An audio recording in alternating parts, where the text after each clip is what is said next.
Hi, hello, namaste, friends. Hi, hello, namaste, friends. Welcome back to Raman Tutorials.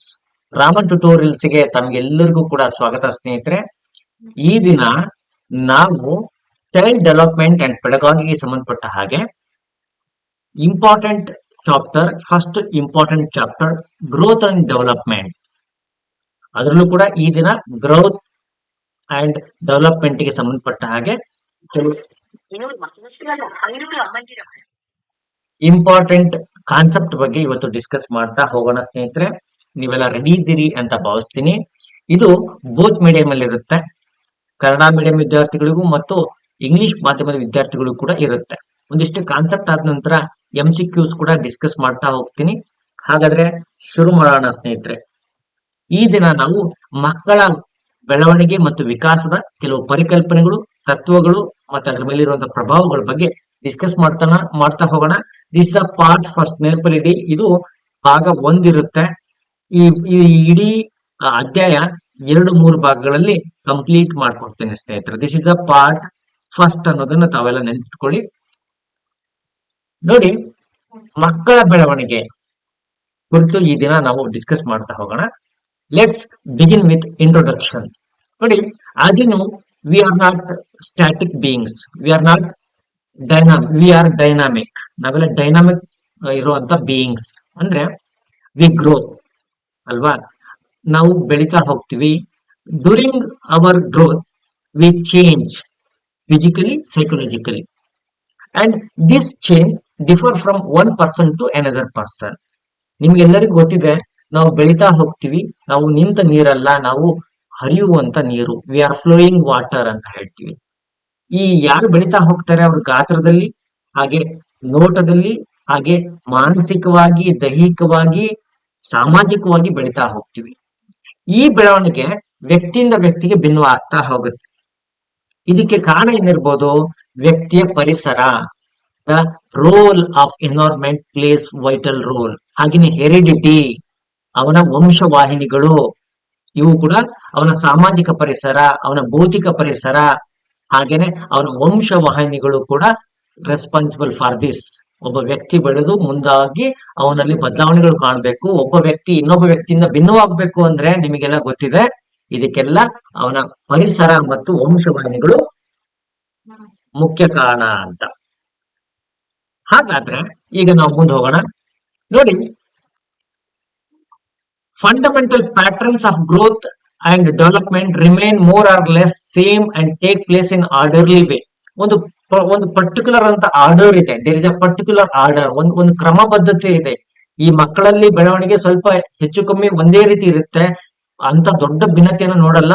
ವೈಯಕ್ತಿಕ ಭಿನ್ನತೆಗಳು ಇರ್ಬೋದು, ಆದ್ರೆ ದೊಡ್ಡ ಭಿನ್ನತೆಗಳಿರಲ್ಲ. ಒಂದು ಆರ್ಡರ್ ಆಗಿರುತ್ತೆ. ಒಂದು ಒಂದು ಒಂದು ಒಂದು ಒಂದು ಏನಿದೆ, ಅದರಲ್ಲಿ ಒಂದು ಕ್ರಮಬದ್ಧತೆ ಇದೆ. ಆ ಕ್ರಮಬದ್ಧತೆ, ಅದನ್ನ ಅಧ್ಯಯನ ಮಾಡೋದು ನಮಗೆ ತುಂಬಾನೇ ಮುಖ್ಯ ಆಗತ್ತೆ. ಯಾಕೆ ನಮಗೆ ಮುಖ್ಯ ಆಗತ್ತೆ ಅಂತಂದ್ರೆ ನೋಡೋಣ. ಈ ನಾನು ಹೇಳಿದೆ, each individual is very unique because that uniqueness comes from his the role of environment and heredity which plays in his life and which sets the path for our children. And every human grows because of these two determining things, and as he grows, these two items, the heredity and environment, plays vital role and it shapes the life of that human being. Hagadre, and knowing this knowledge is very very important for teachers, because we know then what to expect from our children. When we expect too much from our children, they struggle to come into limelight. That's why this knowledge, the knowledge of growth and development, is vital to teachers, because it is very important to determine the what to expect from our children. ನೋಡಿ, ನಮ್ಮ ಮಕ್ಕಳಿಂದ ನಾವು ಏನನ್ನ ಪಡಿಬೇಕು, ಮಕ್ಕಳನ್ನ ನಾವು ಹೇಗೆ ಅವ್ರನ್ನ ಬೆಳೆಸ್ಬೇಕು ಅಂತ ಇದರ ಒಂದು ತಿಳುವಳಿಕೆ ನಮಗೆ ಬೇಕು. ಯಾಕೆ ಅಂತಂದ್ರೆ, ಪರಿಸರ ಮತ್ತು ಅನುವಂಶಿಕತೆ ಹೇಗೆ, ಈ ಅನುವಂಶೀಯ ಅಂಶಗಳು ಹೇಗೆ ಬದಲಾವಣೆಯನ್ನು ಹೊಂದ್ತವೆ, ಅವು ಸಮಾಜದಲ್ಲಿ ಹೇಗೆ ವ್ಯಕ್ತಿಯನ್ನ ಒಂದು ರೀತಿ ರೂಪು ಮಾಡೋದಕ್ಕೆ ಕಾರಣ ಆಗುತ್ತೆ ಅನ್ನುವಂತ ಜ್ಞಾನ ಒಬ್ಬ ಶಿಕ್ಷಕನಿಗೆ ಬೇಕು, ನಮಗೂ ನಿಮಗೂ ಬೇಕು. ಯಾಗ ಹೋಗಿ ನಾವು ಮಕ್ಕಳಿಂದ ಏನು ನಿರೀಕ್ಷೆ ಮಾಡ್ಬೇಕು, ಏನು ನಿರೀಕ್ಷೆ ಮಾಡಬಾರ್ದು, ಮಕ್ಕಳು ಯಾವ್ಯಾವ ವಯಸ್ಸಿನಲ್ಲಿ ಯಾವ ರೀತಿ ಬೆಳೀತಾರೆ, ಅವರ ಮೆಂಟಾಲಿಟಿ ಏನು, ಅವರ ಸೈಕಾಲಜಿಕಲಿ ಮೈಂಡ್ ಏನು ಅಂತ ನಮಗೆ ತಿಳಿತಾ ಹೋಗುತ್ತೆ. ಹಾಗಾಗಿ ಮೊಟ್ಟ ಮೊದಲ ಅಧ್ಯಾಯ CDP ಯಲ್ಲಿ ಬರುತ್ತೆ, ಬೆಳವಣಿಗೆ ಮತ್ತು ವಿಕಾಸ ಅಂತ. ಬೆಳವಣಿಗೆ ಮತ್ತು ವಿಕಾಸದ ಪರಿಕಲ್ಪನೆ ನಮಗೂ ನಿಮಗೂ ಶಿಕ್ಷಕರಿಗೆ ಮುಖ್ಯವಾಗಿರುತ್ತೆ. ಹಾಗಾಗಿ ಮೊಟ್ಟ ಮೊದಲ ಅಧ್ಯಾಯವನ್ನ ನಾನು ಇದರಿಂದ ಆರಂಭ ಮಾಡ್ತಾ ಇದ್ದೀನಿ ಸ್ನೇಹಿತರೆ. ಹಾಗಾದ್ರೆ ಇದ್ರ ನಂತರ ನಿಮಗೆ ಈ ಕ್ವಶನ್ಸ್ ಶುರು ಆಗುತ್ತೆ, ನೀವೆಲ್ಲ ಆನ್ಸರ್ ಮಾಡೋದಕ್ಕೆ ರೆಡಿ ಇದ್ದೀರಿ ಅನ್ಕೊಂಡಿದ್ದೀನಿ. It also helps to know approximately at what age behavioral changes takes place, and when these patterns are generally replaced by mature patterns. Usually we see that when the child starts to grow, there are patterns are there, and a teacher should know about these patterns, these behavioral changes. Then only he can treat the children in a better way. ಈ ಮಕ್ಕಳನ್ನ ಸರಿಯಾದ ರೀತಿಯಲ್ಲಿ ಬಳಸೋದಕ್ಕೆ important ಆಗತ್ತೆ. ಹಾಗಾಗಿ you better to know that expecting too much from a child, it puts him into a depression, it puts him into a trouble, and it puts him into a problematic mode. So this knowledge is very very important. On the other hand, if you expect too much from your children, then also they can't realize to their potential. When you expect too much, it creates a feeling of inadequacy. When you expect less from them, it will never help them to realize their potential. So both aspects are very very important. Knowing how to expect, how much to expect, and this knowledge comes from psychology. ನೋಡಿ, ಮಕ್ಕಳು ನಾವು ಹೇಳ್ತೀವಿ they are ಮಣ್ಣಿನ ಮುದ್ದೆಗಳಲ್ಲ ಮಕ್ಕಳು. ಮಕ್ಕಳು ಬೆಳೀತಾ ಹೋಗ್ತಾರೆ. ಆರಂಭದಲ್ಲಿ ಅವರಲ್ಲಿ ಕೆಲವೊಂದು ಬದಲಾವಣೆಗಳು ಕಾಣುತ್ತೆ ಸ್ನೇಹಿತರೆ. ಆ ಬದಲಾವಣೆಗಳು ಬರ್ತಾ ಬರ್ತಾ ಬರ್ತಾ ವ್ಯಕ್ತಿಯಲ್ಲಿ ಪ್ರಬುದ್ಧತೆ ಬಂದಾಗ, ಮೆಚುರಿಟಿ ಬಂದಾಗ, ವೆನ್ ಹಿ ಅಟೈನ್ಸ್ ಮೆಚುರಿಟಿ, ಅವನಿಗೆ ಮೆಚುರಿಟಿ ಬಂದಾಗ ಆ ಬದಲಾವಣೆಗಳು ಆಗ್ತಾ ಹೋಗುತ್ತೆ. ನೋಡಿ, ಇವುಗಳ ಜ್ಞಾನ ನಮಗೆ ಇಲ್ಲದೆ ಇದ್ರೆ ಏನಾಗತ್ತೆ, ನಾವು ಹೆಚ್ಚು ಏನ್ ಮಾಡಕ್ ಶುರು ಮಾಡ್ತೀವಿ, ಅಪೇಕ್ಷೆ ಮಾಡಕ್ ಶುರು ಮಾಡ್ತೀವಿ. ನಮ್ಮ ಮಕ್ಕಳು ಇಷ್ಟು ಸ್ಕೋರ್ ಮಾಡ್ಲಿ, ನಮ್ಮ ಮಕ್ಕಳು ಎಲ್ಲ ಸಂಗೀತದಲ್ಲಿ ಮೇಲ್ ಬರ್ಲಿ, ನಮ್ಮ ಮಕ್ಕಳು ಡ್ರಾಯಿಂಗ್ ಚೆನ್ನಾಗಿ ಬರಲಿ, ಸ್ಪೋರ್ಟ್ಸ್ ಅಲ್ಲಿ ಮುಂದಿರ್ಲಿ ಅಂತ ಎಕ್ಸ್ಪೆಕ್ಟ್ ಮಾಡ್ತಾ ಹೋಗ್ತೀವಿ. ಆ ಮಕ್ಕಳ ಬಾಲ್ಯಕ್ಕೆ ತಕ್ಕ ಹಾಗೆ ನಮ್ಮ ನಿರೀಕ್ಷೆಗಳು ಇರ್ಬೇಕು. ನಿರೀಕ್ಷೆ ಒಂದ್ ಪಕ್ಷ ಹೆಚ್ಚಾದ್ರೆ ಏನಾಗತ್ತೆ, ಆವಾಗ ಆ ಮಗುವನ್ನ ಒತ್ತಡಕ್ಕೆ ಒಳಪಡಿಸ್. ಒಂದ್ ಪಕ್ಷ ನಿರೀಕ್ಷೆಗಳು ಇಲ್ಲೇನೆ, ನಾವು ಆ ಮಗು ತುಂಬಾ ಕೆಪಾಸಿಟಿ ಇರುತ್ತೆ, ಆದ್ರೆ ಅವನಲ್ಲಿ ಇರೋಂತ ಕೆಪಾಸಿಟಿನ ಗುರುತಿಸದೆ ನಾವೇನ್ ಮಾಡ್ತೀವಿ, ಅವನಿಂದ ಹೆಚ್ಚು ನನ್ ಮಕ್ಕಳು ಸಾಕ್ ಬಿಡಪ್ಪ, ಯಾಕೆ ಅದ್ರಲ್ಲಿ ಹೋಗ್ತೀಯಾ, ಯಾಕೆ ನೆಗಿತೀಯಾ, ಯಾಕೆ ಕುಣಿತೀಯ, ಇಷ್ಟೆಲ್ಲ ಬೇಕಿಲ್ಲ ಅಂತ ನಾವು ಕಡಿಮೆ ಎಕ್ಸ್ಪೆಕ್ಟ್ ಮಾಡಕ್ ಶುರು ಮಾಡ್ಕೊಂಡಾಗ ಏನಾಗತ್ತೆ, ಅವಾಗೂ ಕೂಡ ಮಕ್ಕಳು ಪೂರ್ಣ ಪ್ರಮಾಣದಲ್ಲಿ ಬೆಳವಣಿಗೆ ಆಗೋದಿಲ್ಲ. ಹಂಗಾದ್ರೆ ನಮಗೆ ಯಾವ ಮಗುವಿನಿಂದ ಎಷ್ಟೆಷ್ಟು ವಿಚಾರಗಳನ್ನ ತೆಗೆದುಕೋಬೇಕು, ಎಷ್ಟು ಆ ಮಗುವಿನಲ್ಲಿ ಕೆಪಾಸಿಟಿ ಇದೆ ಅನ್ನೋದು ನಮಗೆ ಗೊತ್ತಾಗೋದು ನಮಗೆ ಈ ಜ್ಞಾನದಿಂದ. ಯಾವುದರ ಜ್ಞಾನ? ಬೆಳವಣಿಗೆ ಮತ್ತು ವಿಕಾಸ ಹೇಗೆ ನಡೆಯುತ್ತೆ ಮಕ್ಕಳಲ್ಲಿ ಅನ್ನುವ ಒಂದು ಜ್ಞಾನ. ಗೊತ್ತಾಯ್ತಾ ಸ್ನೇಹಿತರೆ? ಈಗ ಕೆಲವೊಂದು ಪ್ರಶ್ನೋತ್ತರಗಳನ್ನು ನಾನು ಡಿಸ್ಕಸ್ ಮಾಡ್ತಾ ಹೋಗ್ತೀನಿ. ರೆಡಿ ಇರಿ ಅಂತ ಅನ್ಕೊಂಡಿದ್ದೀನಿ. ನೋಡಿ, ಅದರಲ್ಲೂ ಕೂಡ ನಾನು ನಿಮಗೆ ಹೇಳ್ತಾ ಇದ್ದೀನಿ, let focus on the term growth. See here, many people confuse themselves with two terms. One is growth, another one is development. They are used interchangeably, but this concept using them interchangeably is very very tough, and this is very much confusing because they don't know they differ in aspect. See here, they are conceptually different things. They are complementary to each other.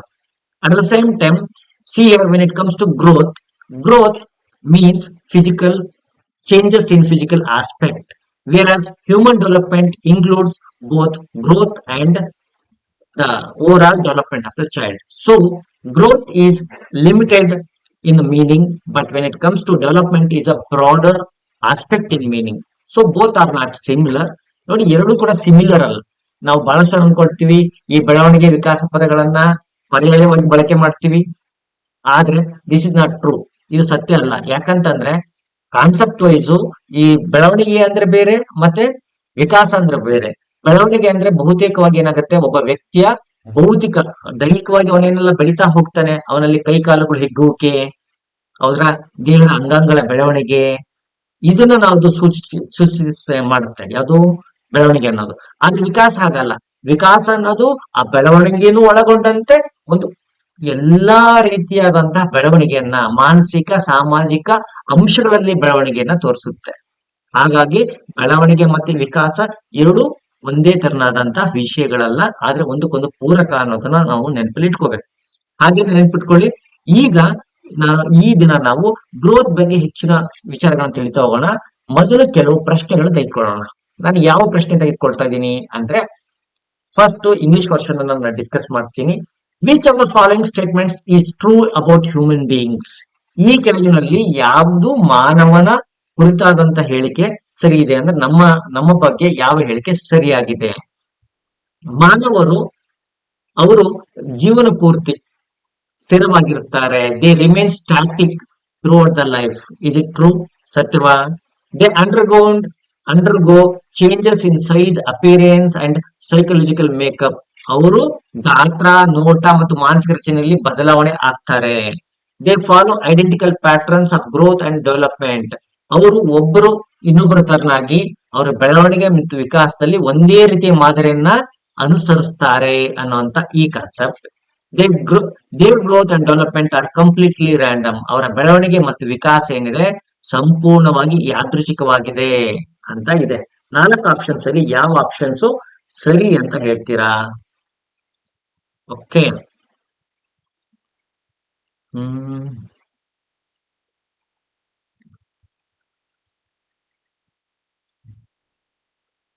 Okay,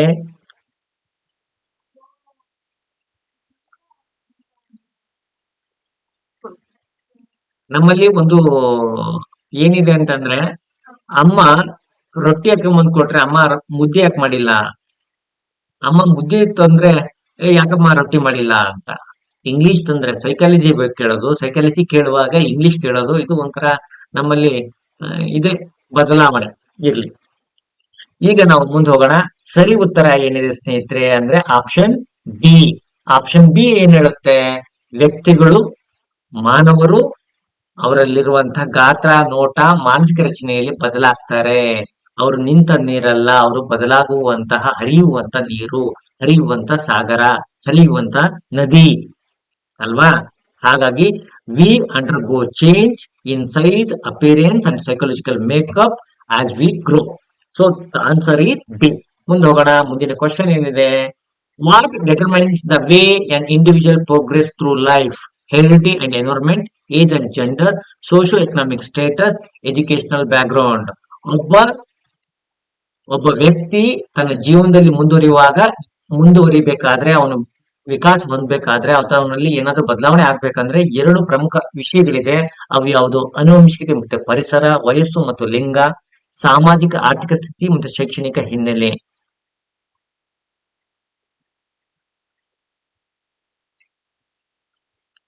ನೋಡಮ್ಮ, ಉತ್ತರ ಕೊಡು ಅಂತಂದ್ರೆ ಏನೇನೋ ಪ್ರಶ್ನೆ ಕೇಳ್ತಿಲ್ಲಮ್ಮ ಪ್ರಿಯಾಂಕಾ.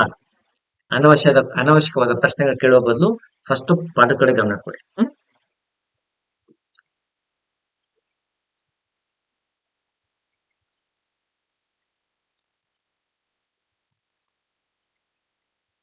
ಸರಿಯಾದ ಉತ್ತರ ಇದೆ. ಎಲ್ಲರೂ ಸರಿಯಾಗಿ ಉತ್ತರ ಮಾಡ್ತಾ ಇದ್ರಿ. ಹೆರಿಡಿಟಿ ಅಂಡ್ ಎನ್ವೈರನ್ಮೆಂಟ್, ಆನುವಂಶಿಕತೆ ಮತ್ತು ಪರಿಸರ ಏನಾಗುತ್ತೆ, ವ್ಯಕ್ತಿಯ ಜೀವನದಲ್ಲಿ ಬಹಳ ಪ್ರಮುಖವಾದ ಪಾತ್ರವನ್ನ ವಹಿಸುತ್ತೆ. ಹಾಗಾಗಿ this is the right answer. ಮುಂದಿನ ಪ್ರಶ್ನೆಗೆ ಹೋಗೋಣ. How does the knowledge of human development patterns help teachers? It helps them to understand what to do or expect from children at different ages. It helps them to design the age appropriate teaching methods. It helps them identify gifted children, both A and B. Let's Kannada version. ಮಾನವನ ವಿಕಾಸದ ಮಾದರಿಗಳ ಜ್ಞಾನ ಶಿಕ್ಷಕರಿಗೆ ಹೇಗೆ ನೆರವಿಗೆ ಬರುತ್ತೆ? ವಿವಿಧ ವಯಸ್ಸಿನ ಮಕ್ಕಳಿಂದ ಏನ್ ನಿರೀಕ್ಷೆ ಮಾಡಬಹುದು ಅಂತ ಅರ್ಥ ಮಾಡ್ಕೊಳ್ಳೋದಕ್ಕೆ, ಅವರಿಗೆ ವಯಸ್ಸಿಗೆ ತಕ್ಕ ಹಾಗೆ ಸೂಕ್ತ ಬೋಧನಾ ವಿಧಾನಗಳನ್ನು ಅಳವಡಿಸೋದಕ್ಕೆ, ಪ್ರತಿಭಾನ್ವಿತ ಮಕ್ಕಳನ್ನ ಗುರುತಿಸಲು ಸಹಾಯ ಮಾಡುತ್ತೆ ಅಂತ ಆಪ್ಷನ್ಸ್ ಇದೆ. ಯಾವುದು? ಆರಾಮ್. ಸೂಪರ್. ದೇವ್ರ ದಯಿಂದ ಹಾಗೆ ನಿಮ್ಮೆಲ್ಲರ ಹಾರೈಕೆಯಿಂದ ಚೆನ್ನಾಗಿದೆ. Thank you. ನೋಡಿ, ಸೈಕಾಲಜಿನ ಬೋತ್ ಮೀಡಿಯಂ ಅಲ್ಲಿ ನಾನು ತರ್ತಾ ಹೋಗ್ತೀನಿ. ಮ್ಯಾಮ್ ಹೇಳುವಾಗ ನಿಮಗೆ ಅವರು ಕೂಡ ತುಂಬಾ ಫ್ಲೂಯೆಂಟ್ ಆಗಿ ಕನ್ನಡದಲ್ಲಿ ಹೇಳ್ತಾರೆ. ಹಾಗಾಗಿ ಬೋತ್ ವರ್ಷನ್ದಲ್ಲಿ ಒಂದಿಷ್ಟು ಸಿಲೆಬಸ್ ಅನ್ನ ಕಂಪ್ಲೀಟ್ ಒನ್ ಟೈಮ್ ಮಾಡ್ಕೊಡ್ತೀನಿ. ಮ್ಯಾಮ್ ಮತ್ತೆ ನಿಮಗೆ ರಿವಿಷನ್ಸ್ ಅನ್ನ ಮಾಡ್ತಾ ಹೋಗ್ತಾರೆ. ಇವತ್ತು ಸಂಜೆ 6 ಗಂಟೆಗೆ ಕನ್ನಡ ಕೂಡ ಮಾಡಿದ್ದಾರೆ. ನೆಕ್ಸ್ಟ್ ಕ್ಲಾಸ್ ಕೂಡ ಬರ್ತಾ ಹೋಗುತ್ತೆ. ಈಗ what is the right answer? Option D ಅಂತ ಹೇಳ್ತಾ ಇದ್ರೆ you are 100% right. See here, the knowledge of human development patterns certainly help the teacher in two ways. First way, it will help them to understand the children in a better way. Second, they can adapt and they can employ the suitable appropriate teaching methods which will help the children to realize their full potential. So it's very, very important aspect. ನೋಡಿ, ಮಕ್ಕಳ ಮನಸ್ಸನ್ನ ಅರ್ಥ ಮಾಡ್ಕೊಳ್ಳೋದ್ರಿಂದ ಏನಾಗತ್ತೆ, ಶಿಕ್ಷಕರು ಅವರಿಗೆ ಏನು ಬೇಕಾಗಿದೆ ಅನ್ನೋದನ್ನ ಅರ್ಥ ಮಾಡ್ಕೊಳ್ತಾರೆ. ಅದನ್ನ ಕಲಿಸೋದಕ್ಕೆ, ಅವರಿಗೆ ಸೂಕ್ತವಾದಂತಹ ಬೋಧನಾ ವಿಧಾನಗಳನ್ನ ಬಳಸೋದಕ್ಕೆ, ಅದನ್ನ ಪ್ರಿಪೇರ್ ಮಾಡ್ಕೊಳ್ಳೋದಕ್ಕೆ ಈ knowledge very very important. Okay,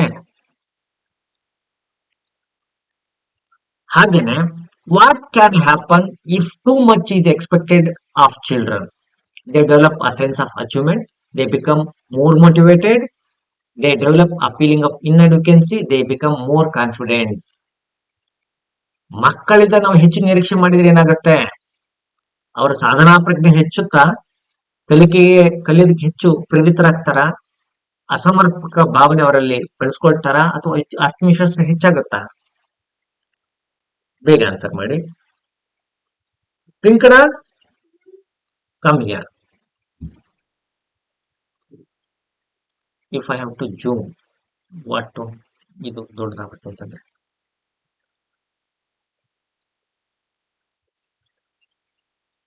I have to zoom both. Very difficult, huh? Okay, okay. Forget it. This part I can't do. Okay, okay. I got it. Thank you. Oh no, yaar. The right answer, ನೀವೆಲ್ಲ answer ಮಾಡ್ತಾ ಇದ್ರೆ option number C ಅಂತ. ಅಸಮರ್ಪಕ ಭಾವನೆ ಅಂದ್ರೆ the feeling of inadequacy creeps into their mind. ಮಕ್ಕಳಲ್ಲಿ ಅದು ಹೋಗುತ್ತೆ. ನಮ್ಮ ತಂದೆಗಳು ಬಹಳ ನಿರೀಕ್ಷೆಯಿಂದ ಮಾಡ್ತಾ ಇದಾರೆ, ಆದ್ರೆ ಆ ನಿರೀಕ್ಷೆಗೆ ನಾನು ನಡ್ಕೊಳಕ್ ಆಗ್ತಾ ಇಲ್ಲ, ಸೋಲ್ತಾ ಇದ್ದೀನಿ ಅನ್ನೋದು ಗೊತ್ತಾಗುತ್ತೆ. ಈಗ ಒಂದು ಮಗುಗೆ ಸರಿಯಾದ ಪ್ರಾಪರ್ ಟ್ರೈನಿಂಗ್ ಇಲ್ಲ, ಆ ಮಗುಗೆ ಸುಮ್ಮನೆ ಒತ್ತಡ ಮಾಡ್ಕೊಂಡು ನೀನ್ ಇಷ್ಟು ಮಾರ್ಕ್ಸ್ ತಗೊಂಡಿಲ್ಲ, ಅಷ್ಟು ಮಾರ್ಕ್ಸ್ ತಗೊಂಡಿಲ್ಲ ಅಂತ ನಾವು ಒತ್ತಡ ಹಾಕಿದ್ರೆ ಏನಾಗುತ್ತೆ, ಆ ಮಗುಗೆ ಅಸಮರ್ಪಕ ಭಾವನೆ ಬರುತ್ತೆ. ಹೌದಪ್ಪ, ನಿಮ್ ಮಗುವಿನಿಂದ ನೀನು 90% ಮಾರ್ಕ್ಸ್ ಅನ್ನ ಡಿಮ್ಯಾಂಡ್ ಮಾಡ್ತಾ ಇದೀಯಾ, ನಿನ್ ಪರ್ಸೆಂಟೇಜ್ ಎಷ್ಟಿತ್ತು ಅಂದಾಗ ಅವ್ರು ಹೇಳ್ತಾರೆ 60 ಇತ್ತು, 70 ಇತ್ತು. ನೀನೇ ಅಪ್ಪನಾಗಿ ಅಮ್ಮನಾಗಿ ನೀವು 60 ಮಾಡ್ತಿರುವಾಗ ನಿಮ್ಮ ಮಗುವಿನಿಂದ ಹೇಗೆ 90 ನಿರೀಕ್ಷೆ ಮಾಡ್ತೀರಾ? ಇಲ್ಲ, ಒಳ್ಳೆ ಶಾಲೆಗೆ ಹಾಕಿದೀವಿ, ಒಳ್ಳೆ ಶಾಲೆಗೆ ಆಯ್ತ ತಕ್ಷಣನೇ ಅವರ ಪೂರ್ಣ ಜ್ಞಾನ ವೃದ್ಧಿ ಆಗ್ಬಿಡುತ್ತಾ? ದುಡ್ಡು ಕೈಯಲ್ಲಿ ಖರ್ಚು ಮಾಡಿದ ತಕ್ಷಣ ಜ್ಞಾನ ವೃದ್ಧಿ ಆಗುತ್ತಾ? ವೃದ್ಧಿ ಆಗಲ್ಲ. ಹಾಗಾಗಿ ಏನ್ ಮಾಡ್ಬೇಕಾಗತ್ತೆ, ಮಗುವಿನ ಹಂತ ಹಂತವಾಗಿ ಅವರಲ್ಲಿ ಆತ್ಮವಿಶ್ವಾಸ ಬಳಸಬೇಕಾಗತ್ತೆ ಹೊರತು ಒಂದೇ ಸಮನೆ ನಾವು ಅವರಿಗೆ ಅನವಶ್ಯಕ ಒತ್ತಡ ಮಾಡೋದ್ರಿಂದ ಅವರು ಅಸಮರ್ಪಕ ಭಾವನೆಯನ್ನ ಹೊಂದಿ ಜೀವನದಲ್ಲಿ ಜಿಗುಪ್ಸೆ ಹೊಂದ್ತಾರೆ. ಮುಂದೆ ಅವರು ಹಿಂದೆ ಬೀಳುವಂತ ಸಾಧ್ಯತೆ ಜಾಸ್ತಿ ಇರುತ್ತೆ. ಸರ್ ನಾವು ಒಂದು 15 ಮಿನಿಟ್ಸ್ ಲಿಂಕ್ ಶೇರ್ ಮಾಡಿದ್ರಲ್ಲ, ಒಂದು 15 minutes sir. Thank you sir, thank you. ಮುಂದೋಗೋಣ, ಜಾಸ್ತಿ ಟೈಮ್ ಇಲ್ಲ ನನಗೆ. ಮ್ಯಾಥ್ಸ್ ಸರ್ ಕ್ಲಾಸ್ ತಗೊಂಡಿರ್ತಾರೆ. ನೆಕ್ಸ್ಟ್ ಕ್ವಶನ್ ಏನಿದೆ, which of the following statements are accurately differentiate between growth and development? ಈ ಕೆಳಗಿನ ಯಾವ ಹೇಳಿಕೆ ವಿಕಾಸ ಮತ್ತು ಬೆಳವಣಿಗೆ ನಡುವೆ ಒಂದು ವ್ಯತ್ಯಾಸ ತೋರುತ್ತೆ? Growth refers to physical change while development include psychological change. Growth ಅಂದ್ರೆ ಬೆಳವಣಿಗೆ ಅಂದ್ರೆ ದೈಹಿಕ ಬದಲಾವಣೆ ಸೂಚನೆ ಮಾಡಿದ್ರೆ, ವಿಕಾಸ ಅನ್ನೋದು ಮಾನಸಿಕ ಬದಲಾವಣೆಯನ್ನು ಸೂಚನೆ ಮಾಡುತ್ತೆ ಅಂತ ಮೊದಲ ಹೇಳಿಕೆ ಇದೆ. ಗ್ರೋತ್ ಡೆವಲಪ್ಮೆಂಟ್ಸ್ ಆರ್ ಸಿನೋನಿಮ್ಸ್, ಎರಡೂ ಕೂಡ ಸಮಾನಾರ್ಥಕ ಪದಗಳು ಅಂತ ಇದೆ. ಎರಡೂ ಕೂಡ ಸಮಾನಾರ್ಥಕ ಪದಗಳು. ಗ್ರೋತ್ ಅನ್ನೋದು ಬ್ರಾಡರ್ ಐಟಮ್, ಹಾಗೇನೆ ಎನ್ಕಂಪಸ್ ಡೆವಲಪ್ಮೆಂಟ್. ಗ್ರೋತ್ ಅನ್ನೋದು ಒಂದು ಗಹನವಾದ ಒಂದು ವಿಚಾರ, ವಿಶಾಲವಾದಂತ ಅರ್ಥ ಹೊಂದಿದೆ ಬೆಳವಣಿಗೆ ಅನ್ನೋದು, ವಿಕಾಸನೂ ಕೂಡ ಒಳಗೊಂಡಿದೆ ಅಂತ. Development refers to physical change while growth include psychological change. ಇದು ರಿವರ್ಸ್ ಇದೆ. ವಿಕಾಸ ಅನ್ನೋದು ದೈಹಿಕ ಬದಲಾವಣೆಗಳನ್ನ ಸೂಚನೆ ಮಾಡುತ್ತೆ, ಬೆಳವಣಿಗೆ ಅನ್ನೋದು ಮಾನಸಿಕ ಬದಲಾವಣೆಗಳನ್ನು ಸೂಚನೆ ಮಾಡುತ್ತೆ.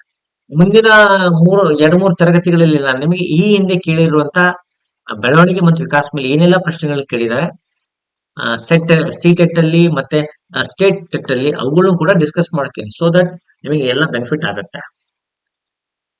ಹಾಗಾಗಿ 7 o'clock 7:15 ನ ಟೈಮ್ ಅನ್ನ ಮಿಸ್ ಮಾಡ್ಕೊಳಕ್ ಹೋಗ್ಬೇಡಿ.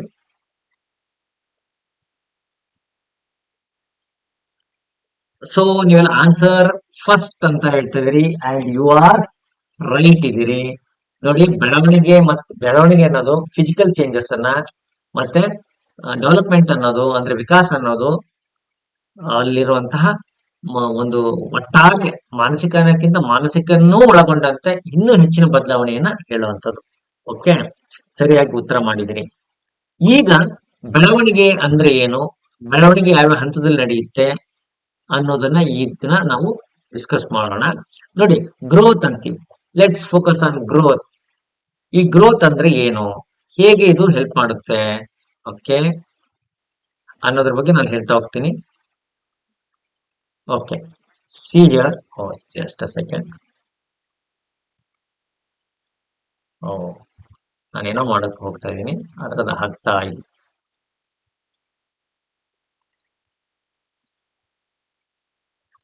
ಓಕೆ, ಮುಂದೋಗೋಣ. Growth is a aspect which helps the human being to develop himself in terms of physicality. ನೋಡಿ, growth increases the size of the whole body, especially the organs, and it happens when the cells in the body start to grow, and it starts from the fertilization till the child attains the physical maturity. And ನೋಡಿ, ಬೆಳವಣಿಗೆ ಅನ್ನೋದು ಒಟ್ಟಾರೆ ದೇಹದ ಗಾತ್ರದಲ್ಲಿ ಆಗುವಂತ ಹೆಚ್ಚಳವನ್ನ ಸೂಚನೆ ಮಾಡುತ್ತೆ. ಅದು ಆ ಮಗು ಫಲಿತ ಆಗತ್ತೆ. ನೋಡಿ, ತಾಯಿಯ ಉದರದಲ್ಲಿ ಏನು ಫಲಿತ ಆಗತ್ತೆ, ಅಲ್ಲಿದ್ದ ಹಿಡ್ಕೊಂಡು ಆ ಮಗು ದೇಹದ ವಿವಿಧ ಅಂಗಗಳ ಬೆಳವಣಿಗೆ ಆಗಿ ಅದು ಒಂದು ಪ್ರಬುದ್ಧತೆ ಬರುವ ಎಲ್ಲ ಆ ಹಂತವನ್ನ ಸೂಚನೆ ಮಾಡುವಂತ ಒಂದು ವಿಷಯ ಅಂತ ಹೇಳ್ಬೋದು. It is a fundamental characteristics of all living organism. ಒಂದು ಲಿವಿಂಗ್ ಆರ್ಗನಿಸಮ್ ಇದೆ ಅಂದ್ರೆ ಅದರಲ್ಲಿ ಈ ಬದಲಾವಣೆ ನಾವು ನೋಡ್ಲೇಬೇಕು, ಬೆಳವಣಿಗೆ ಆಗ್ಲೇಬೇಕು. ಒಂದು ಹುಟ್ಟಿ ಬೆಳೆಯುವಂತ, ಅದಕ್ಕೆ ಉಸಿರಾಡುತ್ತೆ, ಅದಕ್ಕೆ ಚಲನೆ ಇದೆ, ಅದೊಂದು ಜೀವಿ ಅಂತ ಅಂದ್ರೆ ಅದು ಬೆಳವಣಿಗೆನ ಹೊಂದಲೇಬೇಕು. The physical size is measured in terms of centimetre, usually centimetre, kilograms ಅಲ್ಲಿ. When it comes to mass, ತೂಕ ಅಂತ ಬಂದಾಗ we measure in kilograms. Height ಅಂತ ಬಂದಾಗ ವಿ ಮೆಜರ್ ಇನ್ ಸೆಂಟಿಮೀಟರ್ಸ್ ಅಲ್ವಾ.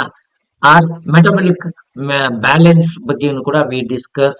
Retention of hydrogen and calcium in the body, how much calcium that the child retains, how much hydrogen it retains, or when we talk about metabolic balance, these aspects comes to picture. So physical size matters when the growth happens, and every individual should grow in their life. ನೋಡಿ, ಎಲ್ಲಾ ಜೀವಿಗಳ ಮೂಲಭೂತ ಲಕ್ಷಣ ಅಂದ್ರೆ ಬೆಳವಣಿಗೆನ ನಾವು ಸೆಂಟಿಮೀಟರ್ಗಳಲ್ಲಿ ಹಾಗೆ ಕಿಲೋಗ್ರಾಮ್ಗಳಲ್ಲಿ ಅಳಿತೀವಿ. ತೂಕ ಅಳೆಯುವಾಗ ಕಿಲೋಗ್ರಾಮ್ ಅಲ್ಲಿ ಅಳಿತೀವಿ, ಎತ್ತರವನ್ನು ಅಳೆಯುವಾಗ ಸೆಂಟಿಮೀಟರ್ ಅಳಿತೀವಿ, ಅಥವಾ ಅದ್ರ ಚಯಾಪಚಯ ಕ್ರಿಯೆ ಹೇಗೆ ನಡೆಯುತ್ತೆ ಅನ್ನೋದ್ರ ಮೇಲೂ ಕೂಡ ಫೋಕಸ್ ಮಾಡ್ತಾ ಹೋಗ್ತೀವಿ. ಈ ಪಾರ್ವತಿಯಮ್ಮ, ನಿಮಗೆ ಕೈ ಮುಗಿದು ಒಂದು ಮಾತನ್ನು ಹೇಳ್ತೀನಿ, ಅನವಶ್ಯಕವಾಗಿ ಬೇರೆ ವಿಷಯ ಕಡೆ ವಿಷಯಾಂತರ ಮಾಡ್ಬೇಡಿ. ಯಾಕಂತಂದ್ರೆ ಏನಾಗತ್ತೆ, ನನ್ನ ತರಗತಿಯಲ್ಲಿ ವಿಷಯಾಂತರ ಮಾಡೋದನ್ನ ಐ ಡೋಂಟ್ ನೆವರ್ ಲೈಕ್. ನೋಡಿ, ಈ ಹಿಂದೆ ಒಬ್ರು ಫೋನ್ ಕಾಲ್ ಮಾಡಿ, ಸರ್ ನಿಮ್ ಕೈ ಮುಗಿ ಕೇಳ್ಕೊಳ್ತೀವಿ, ವಿಷಯಾಂತರ ಮಾಡ್ಬೇಡಿ, ನಮ್ಮಂತಹ ವಿದ್ಯಾರ್ಥಿಗಳಿಗೆ ನೀವು ನೋವು ಮಾಡ್ಬೇಡಿ ಅಂತ ಅವ್ರು ನನಗೆ ಕೇಳ್ಕೊಂಡಿದ್ದಾರೆ. ಅವರೆಲ್ಲ ಎಲ್ಲಾ ಟೀಚರ್ ಎಲ್ಲರಿಗೂ ಕೂಡ ನನ್ನ ಬಿಸ್ನೆಸ್ ಇರುತ್ತೆ. ಯಾರಿಗೂ ವೈಯಕ್ತಿಕ ತೊಂದರೆ ಇತ್ತಂದ್ರೆ ನಿಮ್ಗೆ ಕಾಲ್ ಮಾಡಿ, ವಾಟ್ಸ್ಆಪ್ ಮೆಸೇಜ್ ಹಾಕಿ, ನಮ್ಮ ನಂಬರ್ಗಳೆಲ್ಲ ಇದೆ, ನೀವು ಯುಟಿಲೈಸ್ ಮಾಡ್ಕೊಳ್ರಮ್ಮ. 8217670405 ಇದೆ. ಯಾರು ಕ್ಲಾಸ್ ಜಾಯ್ನ್ ಆಗ್ಬೇಕು ಅಂದ್ರೂ ಕೂಡ HSTR GPSTR ಕ್ಲಾಸ್ಗಳು ಶುರು ಮಾಡ್ತೀವಿ 20ನೇ ತಾರೀಕಿಗೆ. ವಿಷಯಾಂತರ ಮಾಡ್ಬೇಡಿ, ಯುಟಿಲೈಸ್ ಮಾಡ್ಕೊಳ್ಳಿ. ಈಗ ಮುಂದೆ ಹೋಗೋಣ. ದ ಸ್ಟೇಜಸ್ ಆಫ್ ಗ್ರೋತ್, ಬೆಳವಣಿಗೆ ಹಂತಗಳು ಕಡೆ ಬಂದಿದ್ದೀವಿ. ನೋಡಿ, ಪ್ರಸವ ಪೂರ್ವ ಹಾಗೆ ಪ್ರಸವ ನಂತರ ಅಂತ ಮುಖ್ಯವಾಗಿ ನಾವು ವಿಂಗಡಣೆ ಮಾಡ್ತೀವಿ. ಇಂಗ್ಲಿಷ್ ಅಲ್ಲಿ we classify we classify. Usually the stages of growth are they are classified in a different way from different psychologists. And here I bring two main classification. At first, one is prenatal period. Prenatal period comprises on the average 9 calendar months or 40 weeks. And fertilized egg of a multicellular animal is transformed into embryo by cell division, growth, and differentiation. See here, when a child starts to grow in the womb of the mother, it usually takes 9 months, or we can say in 40 weeks. So this transformation from embryo to cell division, then it happens cell division, then the growth and differentiation, and the child comes to this comes to life. Okay, this is a prenatal stage. ನೋಡಿ, ಬೆಳವಣಿಗೆ ಹಂತ ಬಂದಾಗ ನಾವು ಮುಖ್ಯವಾಗಿ ಬೇರೆ ಬೇರೆ ಪುಸ್ತಕದಲ್ಲಿ ಬೇರೆ ಬೇರೆ ರೀತಿ ಇದೆ. ನಾನು ಆರಂಭದಲ್ಲಿ ನಿಮಗೆ ಪ್ರಸವ ಪೂರ್ವ ಅವಧಿ ಬಗ್ಗೆ ಹೇಳ್ತೀನಿ. ಪ್ರಸವ ಪೂರ್ವ ಅವಧಿ ಅಂದ್ರೆ ತಾಯಿಯ ಉದರದಲ್ಲಿ ಮಗು ಇರುವಂತ ಒಂದು ಅವಧಿ. 9 ತಿಂಗಳು ಅಂತ ಹೇಳ್ತಾರೆ. ಈ 9 ತಿಂಗಳು ಅಥವಾ 40 ವಾರ ಅಂತ ಹೇಳ್ತಾರೆ. ಇದರಲ್ಲಿ ಯಾವುದು ಹೆಚ್ಚು ಕಮ್ಮಿ ನಡೀತಾ ಇರುತ್ತೆ. ಕೆಲವು ತಾಯಿಯ ಉದರದಲ್ಲಿ ಆರಾಮ ಶಾಂತವಾಗಿದ್ವು ಅಂತಂದ್ರೆ ಇನ್ನೊಂದು 2-3 ದಿನ ಹೆಚ್ಚು ಕಮ್ಮಿ ಇರ್ತಾವು. ಸರಿ ಸುಮಾರು 9 ತಿಂಗಳು ಅಂತ ನಾವು ಹೇಳ್ಬೋದು. ಹೌದಾ? ನೋಡಿ, ಆರಂಭದಲ್ಲಿ ಏನಾಗತ್ತೆ, ಬಹುಕೋಶ ಜೀವಿ ಅಂತ ಮಾನವ ನಾವು ಕರ್ಕೊಳ್ತೀವಿ. ಈ ಮಾನವ ತಾಯಿ ಉದರದಲ್ಲಿ ಆರಂಭವಾದಾಗ, ಜೀವಂಕರವಾದಾಗ ಅವನು ಒಂದು ಎಂಬ್ರಿಯೋ ರೂಪದಲ್ಲಿ ಇರ್ತಾನೆ. ಮುಂದೆ ಬೆಳವಣಿಗೆ, ಭಾಗಗಳ ರಚನೆ ಎಲ್ಲ ಆಗಿ ಉದರದಲ್ಲಿ ಇದೆಲ್ಲ ಆಗೋದಕ್ಕೆ ಸುಮಾರು 9 ತಿಂಗಳು ಆಗತ್ತೆ. 9 ತಿಂಗಳು ಆದ ನಂತರ ಏನಾಗತ್ತೆ ನೋಡೋಣ. The embryo formation into embryo called prenatal growth. This formation into embryo is called prenatal growth. In the prenatal growth period, the embryo is formed with rudiments of all organs and systems. ತಾಯಿಯ ಉದರದಲ್ಲಿ ಏನಾಗುತ್ತೆ, ಬೆಳವಣಿಗೆ ಆಗುವಾಗ ದೇಹದ ವಿವಿಧ ಭಾಗಗಳು ಕೂಡ ರಚನೆ ಆಗತ್ತೆ. ಜನರ ಮೊದಲು ಇದೆಲ್ಲ ಆಗತ್ತೆ. ದೇಹದ ಎಲ್ಲಾ ಅಂಗಾಂಗಗಳು ಪೂರ್ಣವಾಗಿ ಬೆಳೆದೇ ಇದ್ರು ಅವುಗಳ ರಚನೆ ಆಗತ್ತೆ. ಆನಂತರ ಭೂಮಿ ಮೇಲೆ ಬಂದ್ಮೇಲೆ ಅವುಗಳ ಪೂರ್ಣ ಬೆಳವಣಿಗೆ ಆಗ್ತಾ ಹೋಗುತ್ತೆ. ಅದು ಒಂದು ಮೆಚುರಿಟಿ ಹೊಂದುವವರೆಗೂ ಕೂಡ ನಡೀತಾನೆ ಇರುತ್ತೆ.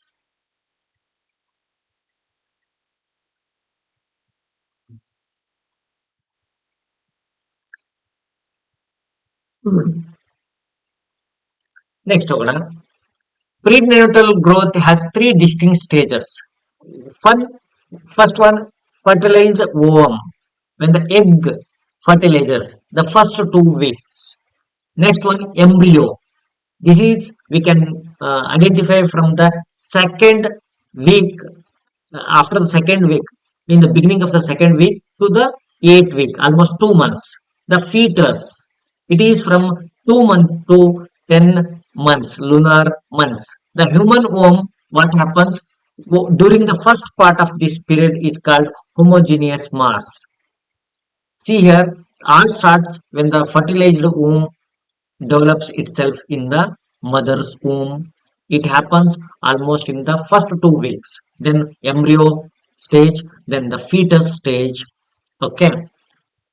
ನೋಡಿ, ಪ್ರಸವ ಪೂರ್ವ ಬೆಳವಣಿಗೆ 3 ವಿಭಿನ್ನ ಹಂತದಲ್ಲಿ ಆಗತ್ತೆ. ಮೊದಲು ಫಲಿತವಾದ ಅಂಡಾಣು, ತಾಯಿಯ ಗರ್ಭದಲ್ಲಿ ಫಲಿತವಾದ ಅಂಡಾಣು ಏನಾಗತ್ತೆ ಅಂದ್ರೆ ಆ ತಾಯಿಯ ಅಂಡಾಣು ಮತ್ತೆ ತಂದೆಯ ವೀರ್ಯಾಣು ಜೊತೆಗೆ ಸಮ್ಮಿಳಿತದಾಗ ಏನಾಗತ್ತೆ, ಒಂದು ಅಂಡಾಣು ರಚನೆ ಆಗತ್ತೆ. ಅದಕ್ಕೆ ಅದರ ನಂತರ ಏನಾಗತ್ತೆ, ಆರಂಭದಲ್ಲಿ ಭ್ರೂಣ ತಾಯಿಯ ಹೊಟ್ಟೆಯಲ್ಲಿ ಅದು ಮೂಡುತ್ತೆ. ಮೊದಲ 2 ವಾರದಿಂದ, ಈಗ ನೋಡಿ, ಆರಂಭದಲ್ಲಿ ಮಂಡಾಣು ರಚನೆ ಆಗೋದು ಮೊದಲ 2 ವಾರದಲ್ಲಿ. ನಂತರ ಏನಾಗತ್ತೆ, 2 ರಿಂದ 8 ವಾರಗಳವರೆಗೆ, ಆಲ್ಮೋಸ್ಟ್ 2 ತಿಂಗಳವರೆಗೆ ಏನಾಗತ್ತೆ, ಆ ಭ್ರೂಣ ರಚನೆ ಆಗತ್ತೆ. ಅದಕ್ಕೆ ಇಲ್ಲಿ ಬೆಟರ್ ಇಂಗ್ಲಿಷ್ ಅಲ್ಲಿ ಎಂಬ್ರಿಯೋ ಅಂತಾರೆ, ಫೀಟಸ್ ಅಂತ ಬೇರೆ ಬೇರೆ ಪದಗಳಿದೆ. ಕನ್ನಡದಲ್ಲಿ ನೀವು ಯಾರಾದ್ರೂ ಸೂಚನೆ ಮಾಡ್ಬೋದು. ಇಲ್ಲಿ ಭ್ರೂಣ ಅಂತ ನಾನು ತೆಗೆದುಕೊಳ್ತಾ ಇದ್ದೀನಿ. ಈ ನಂತರದ ಅವಧಿಯಲ್ಲಿ ಭ್ರೂಣ ಅವಧಿ ಅಥವಾ ಫೀಟಸ್ ಅಂತ ಹೇಳ್ತಾರೆ. ಇದು 2 ತಿಂಗಳಿಂದ ಹಿಡ್ಕೊಂಡು ಮಗು 9 ತಿಂಗಳು ತುಂಬುವವರೆಗೂ ಕೂಡ ಈ ರಚನೆ ಇರುತ್ತೆ. ಈ ಹಂತಗಳಲ್ಲಿ ಮಗು ಸ್ವಪೂರ್ವದಲ್ಲಿ ಬೆಳವಣಿಗೆ ಹೊಂದುತ್ತೆ. ಅಂದ್ರೆ ಫಸ್ಟ್ ಫರ್ಟಿಲೈಸ್ಡ್ ಓಮ್ ಸ್ಟೇಜ್, ನಂತರ embryo stage and foetus stage, ಹೀಗೆ 3ರಲ್ಲೂ ಕೂಡ ಕಂಡು ಬರ್ತಾ ಹೋಗುತ್ತೆ. ಹೇಳೋಣ. ನೋಡಿ, ಏನಾಗುತ್ತೆ ಗೊತ್ತಾ, ವಿಷಯ ನಮಗೆ ಒಂದು ಅರ್ಥ ಆಗ್ಬೇಕು. ವಿಷಯ ಅರ್ಥ ಆದಾಗ ವಿಷಯದ ಮೇಲೆ ಯಾವುದೇ ಪ್ರಶ್ನೆ ಯಾವ ಬುದ್ಧಿವಂತನಾರ ಕೇಳಿ, ವಿಷಯದ ವ್ಯಾಪ್ತಿ ನಮಗೆ ಗೊತ್ತಿತ್ತು, ವಿಷಯದ ಬಗ್ಗೆ ಆಳವಾದ ಜ್ಞಾನ ಇತ್ತು, ವಿಷಯದ ಬಗ್ಗೆ ನಾವು ತಿಳ್ಕೊಂಡಿದೀವಿ ಅಂತಂದ್ರೆ ಸಮಸ್ಯೆ ಇಲ್ಲ, ಪ್ರಶ್ನೆ ಉತ್ತರಿಸೋ ಸಮಸ್ಯೆ ಇಲ್ಲ. ಆದ್ರೆ ನಮ್ಮಲ್ಲಿ ಗೊಂದಲಗಳಿದ್ದಾಗ, ನಮ್ಮಲ್ಲಿ ಕ್ಲಾರಿಟಿ ಇಲ್ದಾಗ ಏನಾಗತ್ತೆ, ಗೊತ್ತಿರೋ ಅಂಶನೂ ಕೂಡ ಮರೆಯುವಂತ ಚಾನ್ಸ್ ಇದೆ. ಹಾಗಾಗಿ ತಲೆಯಲ್ಲಿ ತಲೆಭಾರ ಮಾಡ್ಕೊಂಡು ಹೋಗ್ಬೇಡಿ ಎಕ್ಸಾಮ್ಗಳಿಗೆ. ಎಲ್ಲಾ ಬುಕ್ಸ್ ತೆಗೆದು ಹೋಗ್ತೀನಿ ಅಂತಲ್ಲ, ವಿಷಯವನ್ನ ಯಾವುದೇ ಪುಸ್ತಕ ಕರೆಕ್ಟ್ ಇಟ್ಕೊಂಡ್ರು ಕೂಡ ಯಾವ್ದ್ರ ಓದ್ಕೊಳ್ಳಿ, ಚೆನ್ನಾಗಿ ವಿಷಯ ಮನ್ನಣೆ ಮಾಡ್ಕೊಳ್ಳಿ, ವಿಷಯವನ್ನ ಕಲೀರಿ. ಇದೆಲ್ಲ ಕಲ್ತಿದ್ದು 2007ರಲ್ಲಿ, ಸೈಕಾಲಜಿನ ಕಲ್ತಿದ್ದು 2007ರಲ್ಲಿ. ಅವಾಗ ಫಸ್ಟ್ ಟೈಮ್ ಕಲ್ತಾಗ ನನಗೆ ರಿಯಲೈಸ್ ಆಗಿರಲಿಲ್ಲ. I learn in English medium ಅಲ್ಲಿ ಕಲಿತೆ. ಕಾನ್ಸೆಪ್ಟ್ಗಳು ಚೆನ್ನಾಗಿ ಇಲ್ಲದೆ ಇದ್ರು ಕೂಡ ಕಲಿತಾ ಕಲಿತಾ ಕಲಿತಾ realised each and everything. Life ಕೂಡ ನಮಗೆ ರಿಯಲೈಸ್ ಮಾಡ್ಕೊಳ್ಳುತ್ತೆ. ಈ ವಿಷಯಗಳು ತಿಳ್ಕೊಂಡಾಗ ನಿಮ್ಮ ಅಕ್ಕಪಕ್ಕದ ಮನೆ, ನಿಮ್ಮ ಮನೆ ಮಕ್ಕಳನ್ನ ಅಥವಾ ಅಕ್ಕಪಕ್ಕದ ಮನೆ ಮಕ್ಕಳನ್ನ ನೋಡಿಕೊಂಡು ಈ ವಿಷಯಗಳನ್ನ ಕನೆಕ್ಟ್ ಮಾಡ್ಕೊಳ್ಳಿ. ಓ, ಭ್ರೂಣದಲ್ಲಿ, ತಾಯಿಯ ಭ್ರೂಣದಲ್ಲಿ ಹಿಂಗಿರುತ್ತೆ, ಮೊದಲ 2 ವಾರ ಬೆಳವಣಿಗೆ ಆಗತ್ತೆ, ನಂತರದ 2 ವಾರಗಳಲ್ಲಿ ಮತ್ತೆ ಭ್ರೂಣ ಸ್ವಲ್ಪ ಹೆಚ್ಚು ಬೆಳೀತಾ ಹೋಗುತ್ತೆ, ಓ ಕೊನೆ ಹಂತ ಹಿಂಗಿದೆ, ಇದು ರಿಯಲೈಸ್ ಮಾಡ್ಕೊಳ್ಳಿ. ಜಸ್ಟ್ ಲೀವ್ ದ ಲೈಫ್, ಹೇಗಿದೆ ವಿಷಯಗಳನ್ನ ಜೀವಿಸಿ. ನೋಡಿ, ಡ್ಯೂರಿಂಗ್ ಎಂಬ್ರೋನಿಕ್ ಸ್ಟೇಜ್ ಅಂತ ಬರುತ್ತೆ. Through the rate of growth is very ತುಂಬಾ ಸ್ಲೋ ಆಗಿ ನಡೆಯುತ್ತೆ ಎಂಬ್ರಾಯ್ನಿಕ್ ಸ್ಟೇಜ್ ಅಲ್ಲಿ. Yet differentiation process to form various regions which later on give rise to parts like head, arm, leg etcetera begins. ನೋಡಿ, ಆರಂಭದಲ್ಲಿ ಎಲ್ಲ mass ತರ ಇರುತ್ತೆ, ಒಂದು ಮಾಂಸದ ಮುದ್ದಿ ತರ ಇರುತ್ತೆ. ಅಂಡ್ ದ ಮೂವ್ಮೆಂಟ್ ಸ್ಟಾರ್ಟ್ಸ್, ಆವಾಗ ಅದ್ರ ಹೆಡ್, ಆರ್ಮ್, ಲೆಗ್ ಇವುಗಳೆಲ್ಲ ರಚನೆ ಆಗ್ತಾ ಹೋಗುತ್ತೆ. By the 8th week embryo becomes child like appearance.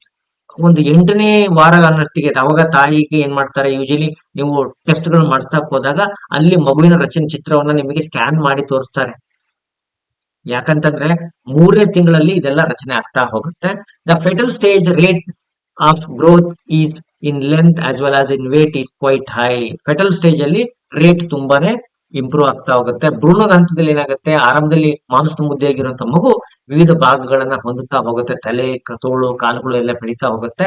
8ನೇ ವಾರದ ಹೊತ್ತಿಗೆ, ಅಂದ್ರೆ ಹೆಚ್ಚು ಕಮ್ಮಿ 3ನೇ ತಿಂಗಳ ಹೊತ್ತಿಗೆ ಮಗು ಅನ್ನೋದು ರಚನೆ ಕಾಣುತ್ತೆ. ಕೆಲವರು ಈ ಹೊತ್ತಿಗೆ ಲಿಂಗ ಪರೀಕ್ಷೆ ಮಾಡೋದಕ್ಕೆ ಹೋಗಿ ಮಣ್ಣು ತಿಂತಾರೆ. ಈಗ ಲಿಂಗ ಪರೀಕ್ಷೆಗೆ ಅವಕಾಶ ಇಲ್ಲ, ಮಾಡಬಾರ್ದು ಕೂಡ.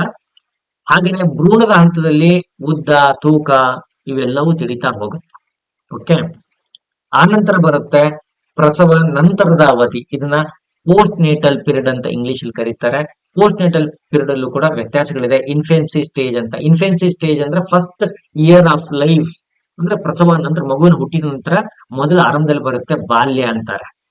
It compromises first year of life. First year ಅನ್ನ ಈ ಇನ್ಫೆನ್ಸಿ ಸ್ಟೇಜ್, ಮಗುವಿನ ಸ್ಟೇಜ್ ಅಲ್ಲಿ ಆಗುತ್ತೆ. This period of rapid growth is most bodily system and dimensions and rapid development of neuromuscular system happens during this period. And when it comes to the growth in this period is uh, very good enough. The rate of growth increases after the birth, and there is increase in the size, shape and weight. And in case of weight, the peak is reached at 2 months after birth. When the child attains second month, the growth starts to picks up. The growth picks up. The cells become larger in size. The cervical and lumbar curvatures of the spine show up the body.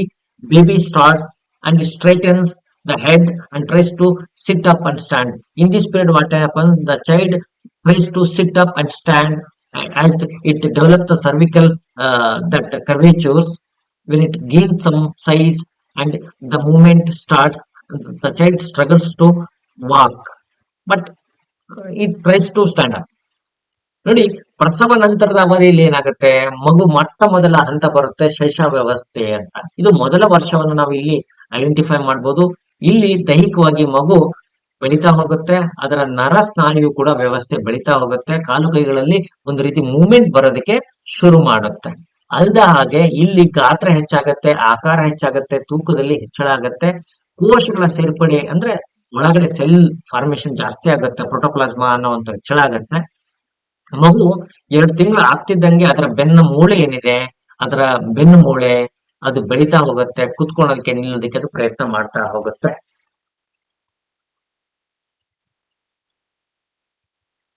ಅಮ್ಮ ಎಲ್ಲ ಹಾಕ್ತಿವಮ್ಮ notes ಗಿಟ್ಸು ಎಲ್ಲ ಹಾಕ್ತಿವಿ, ತಲೆ ಕೆಡಿಸ್ಕೊಬೇಡಿ. Childhood ಅಂತ ಅಂದ್ರೆ ಹಸುಳಿತನ ಮುಗಿದ ನಂತರ ಬರೋದು ಚೈಲ್ಡ್ಹುಡ್, ಎರಡನೇ ಹಂತ. ಈ ಹಂತ ಯಾವಾಗ ಶುರು ಆಗುತ್ತೆ? The childhood the childhood spans from the end of infancy, from the first year to starts to adolescence. This period is often divided into early childhood, middle childhood, and late childhood. Early childhood is a period of eruption of milk teeth. See here, we classify this childhood into three stages. One is early childhood, and middle childhood, and late childhood. Early childhood starts when the milk teeth grows in the child. Okay. ನೋಡಿ, ಮಕ್ಕಳ ಬಾಲ್ಯವನ್ನ ನಾವು ಮೂರು ಹಂತದಲ್ಲಿ ಹೇಳ್ತಾ ಹೋಗ್ತೀವಿ. ಆರಂಭಿಕ ಬಾಲ್ಯ, ಮಾಧ್ಯಮಿಕ ಬಾಲ್ಯ, ಹಾಗೆ ಕೊನೆಯ ಒಂದು ಅವಧಿ ಏನಿರುತ್ತೆ ಬಾಲ್ಯದ ಕೊನೆ. ಆರಂಭಿಕ ಬಾಲ್ಯ ಆರಂಭ ಆಗೋದು ಮಗುವಿನಲ್ಲಿ ಆ ಹಲ್ಲಿನ ಅಂದ್ರೆ ಹಲ್ಲು ಅಂತ ಆರಂಭ ಆಗುತ್ತೆ. ಅದನ್ನ ಮಿಲ್ಕ್ ಟೀತ್ ಅಂತ ಹೇಳ್ತಾರೆ. ಅದರಿಂದ ಈ ಆರಂಭ ಆಗುತ್ತೆ. ಈ ಮಿಡಲ್ ಚೈಲ್ಡ್ಹುಡ್ ಯಾವಾಗ ಆಗುತ್ತೆ? ಮಿಡಲ್ ಚೈಲ್ಡ್ಹುಡ್ ಯಾವಾಗ ಆಗುತ್ತಪ್ಪ ಅಂದ್ರೆ ಮಗುವಿನಲ್ಲಿ 7 ವರ್ಷ ಅದು ಮಗು ಆರಂಭವಾದಾಗಿಂದ ಮಿಡಲ್ ಚೈಲ್ಡ್ಹುಡ್. ಓಕೆ. ಆರಂಭಿಕ ಬಾಲ್ಯ 2ನೇ ವರ್ಷದಿಂದ ಆರಂಭವಾಗಿ 6 ವರ್ಷ ತುಂಬುವವರೆಗೆ ಇರುತ್ತೆ. ನಂತರ ಬಾಲ್ಯ ಬರುತ್ತೆ. ಇದನ್ನ ಮಿಡಲ್ ಚೈಲ್ಡ್ಹುಡ್ ಅಂತ ಹೇಳ್ತಾರೆ, ಮಧ್ಯಮ ಬಾಲ್ಯ ಅಂತಾನೂ ಕೂಡ ಹೇಳ್ತಾರೆ. ಇಲ್ಲಿ the period of eruption of permanent teeth, ಮಗುವಿನಲ್ಲಿ ಪರ್ಮನೆಂಟ್ ಟೀತ್ ಡೆವಲಪ್ ಆಗುತ್ತೆ. ಥ್ರೂ ನಾಟ್ ಆಲ್ ಇರಪ್ಟ್, ಎಲ್ಲವೂ ಬೆಳೆಯಲ್ಲ, ಆದ್ರೆ ಒಂದಿಷ್ಟು ಪೂರ್ಣ ಪ್ರಮಾಣದ ಶಾಶ್ವತ ಹಲ್ಲುಗಳು ಬರಕ್ ಶುರು ಮಾಡುತ್ತೆ. ಹಾಗೇನೆ the late childhood starts from the prepubertal period and continues up to the time of puberty. ನಂತರ ಏನಾಗುತ್ತೆ ಅಂದ್ರೆ ಮಗುವಿನಲ್ಲಿ ಒಂದು ಪ್ರೌಢಾವಸ್ಥೆ ಬರುವವರೆಗೂ ಈ ಬೆಳವಣಿಗೆ ಹಂತ ನಡೀತಾ ಇರುತ್ತೆ. Childhood, yeah, it's a period of relatively steady progress in growth and maturation, rapid progress in neuromuscular development. What happens ಅಂತಂದ್ರೆ ಮಗುವಿನಲ್ಲಿ ಏನು ನರಸ್ನಾಯು ಇರುತ್ತೆ, ನರಸ್ನಾಯುಗಳಾಗಿರ್ಬೋದು, ಮಗುವಿನಲ್ಲಿ ಬೆಳವಣಿಗೆ ಆಗಿರ್ಬೋದು, ಪಕ್ವತೆ ಆಗೋದು ನಡೀತಾನೆ ಇರುತ್ತೆ. ಈ ಅವಧಿಯಲ್ಲಿ ಅದು ನಡೀತಾನೆ ಇರುತ್ತೆ. ಮಗು ಮುಂದಿನ ಹಂತಕ್ಕೆ ತನ್ನನ್ನು ತಾನು ತಯಾರಿ ಮಾಡುತ್ತೆ. ಹಾಗೇನೆ ಅಡೋಲೆಸೆನ್ಸ್ ನಂತರ ಬರೋದು ಅಡೋಲೆಸೆನ್ಸ್ ಅಂತ ಪೀರಿಯಡ್, ಯೌವನ ಅಂತ ಕರಿತೀವಿ. ಇದನ್ನ period of storm and stress ಅಂತ ಸ್ಟೇನ್ಲಿ ಹಾಲ್ ಅವರು ಹೇಳ್ತಾರೆ. ಇದ್ರ ಮೇಲೆ ನಾನು ಪ್ರಶ್ನೆಗಳು ಕೇಳುವಾಗ ಮತ್ತೊಂದಿಷ್ಟು ಕಾನ್ಸೆಪ್ಟ್ಗಳನ್ನ ನಾನು ನಿಮಗೆ ಹೇಳ್ತಾ ಹೋಗ್ತೀನಿ. ಅಡೋಲೆಸೆನ್ಸ್ ಫಾಲೋಸ್ ಚೈಲ್ಡ್ಹುಡ್ ಅನ್ನು ಫಾಲೋ ಮಾಡೋದು adolescence. And in this period we see the hormonal influences matters most. And the child which was child earlier, it start to see the physical changes and it sees the sexual maturity. ಅಲ್ಲಿ ಮಗುವಿನಲ್ಲಿ sexual ಮೆಚುರಿಟಿನೂ ಕೂಡ ನೋಡ್ಬೋದು, hormonal influence ಕೂಡ ಆಗೋದನ್ನ ನಾವು ನೋಡ್ಬೋದು. Adolescence ಪರ್ಟ್ ಆಗ್ತಾ ಏನಾಗುತ್ತೆ, this phenomena reaches to its zenith. ಈ ಟೈಮಲ್ಲಿ ಏನಾಗುತ್ತೆ, ಮಗುವಿನಲ್ಲಿ ಬಾಲ್ಯ ಹೊರಟೋಗಿ ಮಗುವಿನಲ್ಲಿ ಒಂದು ಲೈಂಗಿಕ ಪ್ರಬುದ್ಧತೆ, ಲೈಂಗಿಕ ಅಂಗಾಂಗಗಳ ಆಕ್ಟಿವೇಶನ್ ಕೂಡ ಆಗ್ತಾ ಹೋಗುತ್ತೆ, ಆರಂಭ ಆಗುತ್ತೆ. ಇಲ್ಲಿ ಈ ಟೈಮ್ ಅನ್ನ ನಾವು ಒಂದು ನಿರಂತರ ಈ period of stress and storm ಅಂತ ಸ್ಟೇನ್ಲಿ ಹಾಲ್ ಅಂತ ಅವರು ಕರೀತಾರೆ ಈ ಅವಧಿಯನ್ನ. ಹಾಗಾಗಿ ಇಲ್ಲಿ ಬೆಳವಣಿಗೆಯಲ್ಲಿ ತೀವ್ರತೆಯನ್ನ ಆಗ ವೇಗವರ್ಧನೆಯನ್ನ ನಾವು ಈ ಪೀರಿಯಡ್ ಅಲ್ಲಿ ನೋಡ್ಬೋದು ಸ್ನೇಹಿತರೆ. ಓಕೆ. ಈ ಪೀರಿಯಡ್ ಅಲ್ಲಿ ಏನಾಗುತ್ತೆ, ಯೂಶಲಿ ಇದು 12 ರಿಂದ 15. The boy takes place in boys, it takes place on an average of 12 to 15. In girls, spurt begins about 2 years earlier than boys. ನೋಡಿ, ಗಂಡು ಮಕ್ಕಳಲ್ಲಿ ಈ ಅವಧಿ 12 ರಿಂದ 15 ವಯಸ್ಸಿನ ನಡುವಿನ ಅವಧಿ ಅಂತ ನಾವು ಗುರುತಿಸಿದ್ರೆ, ಹೆಣ್ಮಕ್ಳಲ್ಲಿ ಇದಕ್ಕಿಂತ ಬೇಗ ಆರಂಭ ಆಗುತ್ತೆ. 11ರಲ್ಲಿ ಅವರು ಬೆಳವಣಿಗೆ ಸ್ಪೀಡ್ ಅಪ್ ಪಿಕಪ್ ಆಗಿ ಶುರು ಮಾಡ್ಕೊಳ್ಳುತ್ತೆ. ಓಕೆ. ಹಾಗಾಗಿ ಈ ಬದಲಾವಣೆ ಗಂಡು ಮಕ್ಕಳಿಗೂ ಮತ್ತೆ ಹೆಣ್ಮಕ್ಳ ನಡುವೆ ಒಂದು ಸಣ್ಣ ವ್ಯತ್ಯಾಸ ಇರುತ್ತೆ. ಅವರು ಬಾಡಿ ಸೈಜು, ಅವ್ರ ಶೇಪು, ಅವರ ಫ್ಯಾಟ್ನೆಸ್, ಬೋನ್ ಕ್ವಾಲಿಟಿ ಎಲ್ಲಾನು ಕೂಡ ಇಂಪ್ರೂವ್ ಆಗ್ತಾ ಹೋಗುತ್ತೆ. ಓಕೆ. ಅವರಲ್ಲಿ ಲೈಂಗಿಕ ಗುಣಲಕ್ಷಣಗಳು ಕೂಡ ಈ ವಯಸ್ಸಿನ ಮಕ್ಕಳಲ್ಲಿ ಹೆಚ್ಚು ಬೆಳೀತಾ ಹೋಗುತ್ತೆ. ಸಂತಾನೋತ್ಪತ್ತಿ ಏನಾಗುತ್ತೆ, ದೇಹದ ವಿವಿಧ ಅಂಗಗಳಲ್ಲಿ ಕೂಡ ಬೆಳವಣಿಗೆನ ನಾವು ನೋಡಬಹುದು. ಹಾಗೇನೆ ಮುಂದೆ ಪ್ರಬುದ್ಧ ವಯಸ್ಸು, ಅಡಲ್ಟ್ಹುಡ್ ಅಂತ ಕರಿತೀವಿ, ಪ್ರೌಢ ವ್ಯವಸ್ಥೆ ಅಂತೀವಿ. ಪ್ರೌಢ ವ್ಯವಸ್ಥೆ ಹಂತ ಆಗುತ್ತೆ, ಯೌವನದ ನಂತರ ಬರೋದು ಪ್ರೌಢ ವ್ಯವಸ್ಥೆ.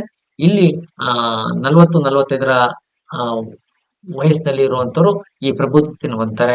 ಈ ಟೈಮ್ನಲ್ಲಿ ಸಂತಾನೋತ್ಪತ್ತಿ, ಹಾಗೇನೆ ಮಕ್ಕಳು, ಕುಟುಂಬ ಅನ್ನುವಂತ ವ್ಯಕ್ತಿತ್ವ ಇವರಲ್ಲಿ ಮೂಡುತ್ತೆ. Okay. The persons during this period they are very matured enough. They settle in their own life. They develop their own family, and usually we identify this period around when the man attains 40 to 45 period. And okay, urban ಅಂದ್ರೆ ಕಿಶೋರಾವಸ್ಥೆ. ನಾನು ಕನ್ನಡದಲ್ಲಿ ನೋಡಿ, ಇದು ಕನ್ನಡದಲ್ಲಿ ಕಿಶೋರಾವಸ್ಥೆ ಅಂತ ಕರೀತಾರೆ, ಅದಕ್ಕೆ ಬೇರೆ ಬೇರೆ ಪೀರಿಯಡ್ ಅಂತ ಕರೀತಾರೆ. ನಾನು ಮೇಡಮ್ ನಿಮಗೆ ಕನ್ನಡ ವರ್ಷನ್ ಬೆಟರ್ ಹೇಳ್ತಾರೆ. ಅವ್ರು ಹೇಳುವಾಗ ಕನ್ನಡ ಪದಗಳನ್ನ ಸೂಕ್ತವಾಗಿ ಬಳಸ್ತಾರೆ. ನಾನು ಇಲ್ಲಿ ಇಂಗ್ಲಿಷ್ ಪದಗಳಿಗೆ ಹೆಚ್ಚು ಒತ್ತು ಕೊಡ್ತೀನಿ, ಯಾಕಂದ್ರೆ ನಿಮಗೆ ಸಿ ಟೆಟ್ಗೆ ಕ್ಲಿಯರ್ ಮಾಡ್ಕೊಳ್ತಾ ಇದ್ರೆ, ನೀವು ಸಿ ಟೆಟ್ಗೆ ತಯಾರಿ ಮಾಡ್ಕೊಳ್ತಾ ಇದ್ರೆ ನಿಮ್ಗೆ ಹೆಲ್ಪ್ ಆಗುತ್ತೆ ಅನ್ನೋಂಥ ಒಂದು ಉದ್ದೇಶ. ಸಿ ಟೆಟ್ ಕೂಡ ಒಂದೇ ಸ್ಪೀಡಲ್ಲಿ ಕರೆದಿದ್ದಾರೆ, ಎರಡನ್ನು ಕೂಡ ಪರ್ಯಾಯವಾಗಿ ಕರೆದಿದ್ದಾರೆ. ಮೇಡಮ್ ಇದ್ರ ಮೇಲೆ ನಿಮಗೆ ಕನ್ನಡದಲ್ಲಿ ಕಿಶೋರ ವ್ಯವಸ್ಥೆ, ಪ್ರೌಢ ವ್ಯವಸ್ಥೆ, ಅದು ಅವರು ಒಳ್ಳೊಳ್ಳೆ ಪದಗಳನ್ನ ಬಳಕೆ ಮಾಡ್ತಾರೆ. ನಂದು ಹಿಂಗೆ ಇರುತ್ತೆ. ಹಾಗಾದ್ರೆ ಈಗ ನಾನು ನಿಮಗೆ ಕೆಲವು ಪ್ರಶ್ನೆಗಳು ಕೇಳ್ತೀನಿ, ಅವುಗಳನ್ನ ಪಟಾಪಟ್ ಉತ್ತರ ಮಾಡಿ ಕ್ಲಾಸ್ ಎಂಡ್ ಮಾಡೋಣ. ಗ್ರೋತ್ ಅಂದ್ರೆ ಯಾವುದು? ಬೆಳವಣಿಗೆ ಅಂದ್ರೆ ಯಾವುದು? Decrease in the size of the body, ದೇಹದ ಗಾತ್ರದಲ್ಲಿ ಇಳಿಕೆ. Increase in the size of the body, ಒಟ್ಟಾರೆಯಾಗಿ ದೇಹದ ಗಾತ್ರದಲ್ಲಿ ಹೆಚ್ಚಳ. ಡೆವಲಪ್ಮೆಂಟ್ ಆಫ್ ಸೈಕಾಲಜಿಕಲ್ ಆಸ್ಪೆಕ್ಟ್, ಮಾನಸಿಕ ಅಂಶಗಳ ವಿಕಾಸ. Physical maturity of an organism, ಜೀವಿಯ ಭೌತಿಕ ಪ್ರಬುದ್ಧತೆ. ಯಾವುದಿದೆ?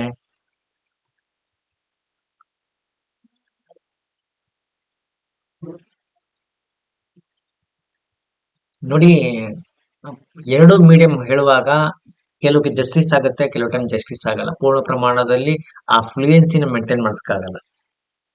ಹಾಗಾಗಿ ನೀಡ್ ನಾಟ್ ವರಿ, ಅದೆಲ್ಲ ನಡೆಯುತ್ತೆ. 50-50 ಇದ್ದಾಗ ನಡೆದೋಗುತ್ತೆ. ಕರೆಕ್ಟ್ ಆಗಿ ಉತ್ತರ ಮಾಡಿ. Thank you anyway. Okay, B ಅಂತ ಹೇಳ್ತಾ ಇದ್ರೆ, ಅಂಡ್ ಯು ಆರ್ ರೈಟ್. ನೀವು ಹೇಳ್ತಾರ ಉತ್ತರ ಸರಿ ಇದೆ.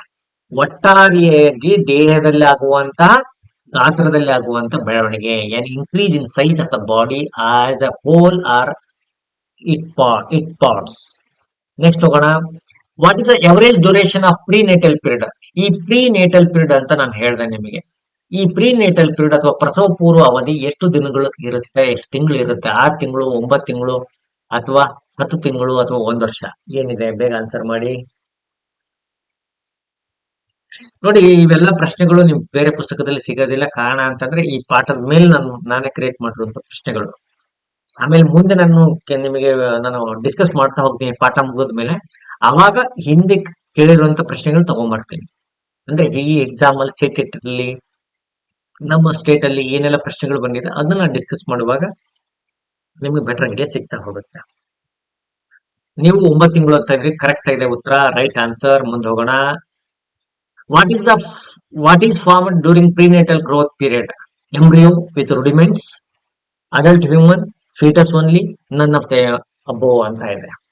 ಪ್ರಸವ ಪೂರ್ವ ಬೆಳವಣಿಗೆ ಅವಧಿಯಲ್ಲಿ ಏನು ರೂಪುಗೊಳ್ಳುತ್ತೆ? ಎಲ್ಲ ಅಂಗಾಂಗಗಳು, ವ್ಯವಸ್ಥೆಯ ಮೂಲಗಳು ಹೊಂದಿರುವಂತ ಒಂದು ಭ್ರೂಣ. ವಯಸ್ಕ ಮಾನವ, ಭ್ರೂಣ ಮಾತ್ರ ಬೆಳೆಯುತ್ತೆ, ಮೇಲ್ ಯಾವುದು ಅಲ್ಲ ಅಂತ ಇದೆ. ಇಂಕೋ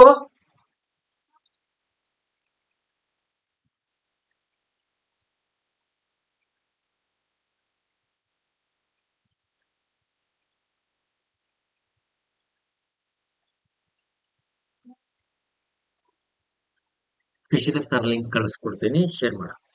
ನೋಟ್ಸ್ ಇದೆ, ರಾಮನ್ ನೋಟ್ಸ್ ಬೇಕು. So class no no no no ಹೇಳಿ ಗ್ರೂಪ್ ಮೆಂಬರ್ಸ್. ಮುಂದೆ ಹೋಗೋಣ.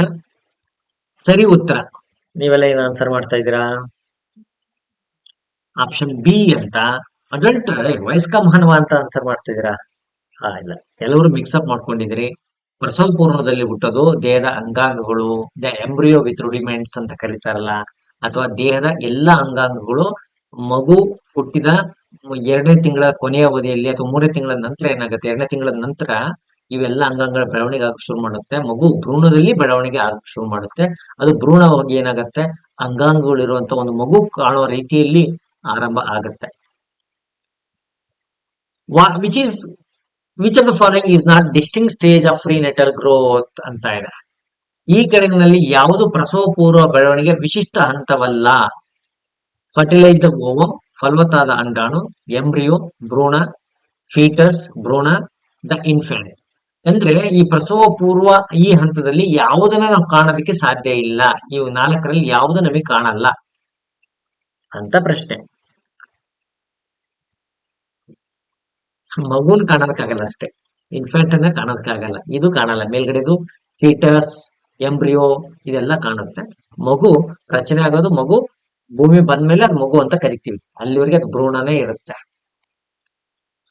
ಫಲವತ್ತಾದ ಅಂಡಾಣು ಮೊದಲ 2 ವಾರದಲ್ಲಿ ಇರುತ್ತೆ, ನಂತರ ಭ್ರೂಣ ರಚನೆ ಆಗ್ತಾ ಹೋಗುತ್ತೆ. Next question, during which stage prenatal growth does embryo become child like appearance? ಅಂದ್ರೆ ಪ್ರಸವ ಪೂರ್ವ ಬೆಳವಣಿಗೆ ಹಂತದಲ್ಲಿ ಭ್ರೂಣ ಮಗುವಿನಂತೆ ಯಾವಾಗ ಕಾಣಕ್ಕೆ ಆರಂಭವಾಗುತ್ತೆ? ಫರ್ಟಿಲೈಸ್ಡ್ ಓಮೋ ಸ್ಟೇಜ್, ಫಲವತ್ತಾದ ಅಂಡಾಣು ಹಂತ, ಎಂಬ್ರಿಯೋ ಸ್ಟೇಜ್ ಭ್ರೂಣದ ಹಂತ, ಫೀಟಸ್ ಸ್ಟೇಜ್ ಭ್ರೂಣದ ಹಂತ ಅಂತ ಇದೆ.